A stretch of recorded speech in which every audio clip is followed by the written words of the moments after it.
یہ کہتے ہیں کہ یہ بچی کو جب ہم رخصت کرتے ہیں، شادی کی ہوتی ہے، بچی رخصت ہو رہی ہے، تو قرآن کے سائے میں اس کو لے کے جاتے ہیں، کیا حکم شرع ہوگا؟ دیکھیں، یہ کوئی سنت کے مطابق طریقہ نہیں ہے، نہ اس کی کوئی فضیلت قرآن یا حدیث میں آئی ہے کہ اس طرح کریں گے تو بچی بہت اچھے انداز سے رہے گی۔ تقریباً شادیوں کے اندر قرآن کے سائے میں رخصت کرتے ہیں، لیکن انجام دیکھ لیں کیا ہو رہے ہیں شادیوں کے۔ تو یہ اصل میں صرف رخصت کرنا ایک رسم ہم نے قائم کر لی ہے، جس کو میں ناجائز تو نہیں کہہ رہا ہوں، لیکن کوئی مطلب سنت نہیں ہے۔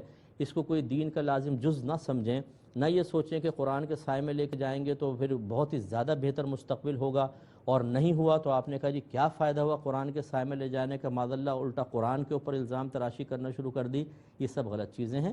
لہٰذا اگر کوئی رخصت کرنا چاہتا ہے، منع بھی نہیں کر رہے ہیں، لیکن اس کی کوئی فضیلت نہیں ہے، نہ یہ کوئی سنت ہے، نہ کوئی یہ مطلب یہ کہ لازم اور ضروری ہے، نہ اس کے لازمی طور پہ یہ اثرات ہوں گے کہ آئندہ زندگی بہت بہتر گزرے۔ اس کے لیے تعلیم شرع درکار ہے، بچیوں کی اچھی تربیت درکار ہے۔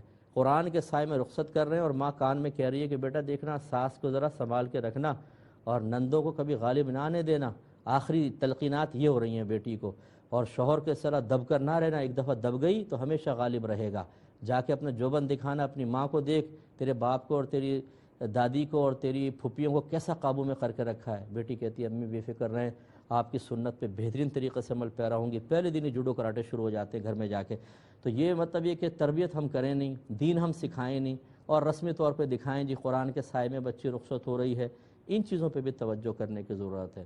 تو رخصت کرنا چاہیں کر سکتے ہیں، لیکن اس پر اکتفا کرنا اور یہ سمجھنا کہ ہماری تمام تر کوتاہیاں، تمام تر تربیتوں میں کمی، تمام تر جو اخلاقی کمزوریاں ہماری بچی میں ہیں، وہ اس سائے میں رخصت کرنے کی وجہ سے فنا ہو جائیں گی، ایسا ہوتا نہیں ہے۔